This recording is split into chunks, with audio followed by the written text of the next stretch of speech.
We do expect that rapid intensification to get underway, and we are going to continue to follow this storm every step of the way with our Fox 35 Orlando team, as well as our Fox 13 Tampa team and Fox Weather. And speaking of Fox Weather, do want to head out live over to St. Pete Beach in Florida. That is where we find Michael Estime, meteorologist with Fox Weather and a friend of the show. Thank you so much for taking the time to be here with us this morning. What are you seeing? Because I imagine it's still the calm before the storm there. Yeah, Josh, good morning to you. Always happy to join you. And you got that right. You look over to the beach. This is on my right. And as you mentioned, it is the calm before the storm. People taking nice gingerly walks along the beach. But let me tell you something. In less than 24 hours, this is going to be a completely and totally different scene. We were watching earlier this morning as beach crews were actually removing not just the beach umbrellas, but the beach chairs, the garbage cans, all that.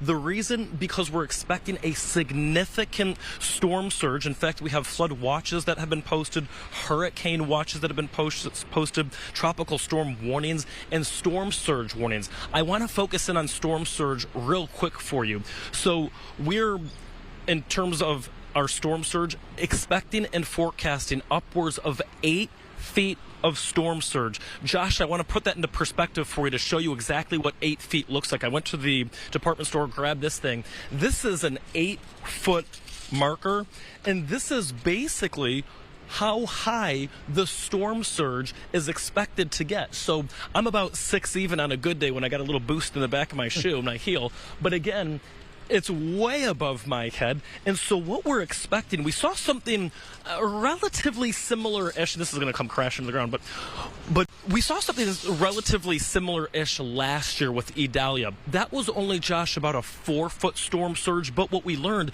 is that full 4-foot storm surge swamped out this pool area. They actually had to drudge the mud and sand out of this pool post Dalia, and then they were telling me that the parking garage, and I'm going to take you back here real quick, it might get a little bit dark, so apologize about that ahead of time, but the parking garage completely inundated with water. Here's what the parking garage looks like right now. There's a ton of vehicles in here, and so all of the people that are staying at this specific hotel, all of the employees will have to find a safe spot, of course, for their vehicles. With Dalia, by the way, it was over $3.5 billion worth of damage. And again, we're expecting, Josh, for tomorrow at the height of the storm here in St. Pete Beach, right around the Thursday afternoon time frame. And you can see folks here, again, some of the beach crews picking up those trash cans and receptacles so that they don't get swept into the ocean.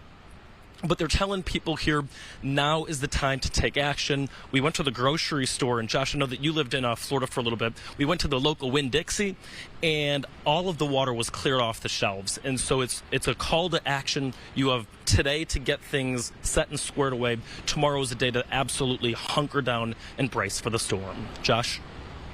Michael, I'm confused. I'm pretty sure you're 8 feet tall, so I don't quite understand this.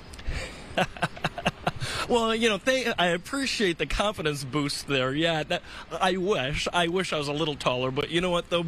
It'll be really interesting, though, Josh, just because if they see an 8-foot storm surge, again, that would be worst case scenario. On average, we're going with about 5 to 8 feet. But with an 8-foot storm surge, it would be the largest storm surge that they have experienced in recent memory. And so, you know, if you're joining us here from parts of, especially the west coast of Florida, along the beachfront area, hunker down, because that 8-foot storm surge is going to mean business by the time we get to tomorrow, before this thing makes landfall Thursday evening, perhaps into the wee early morning hours of Friday.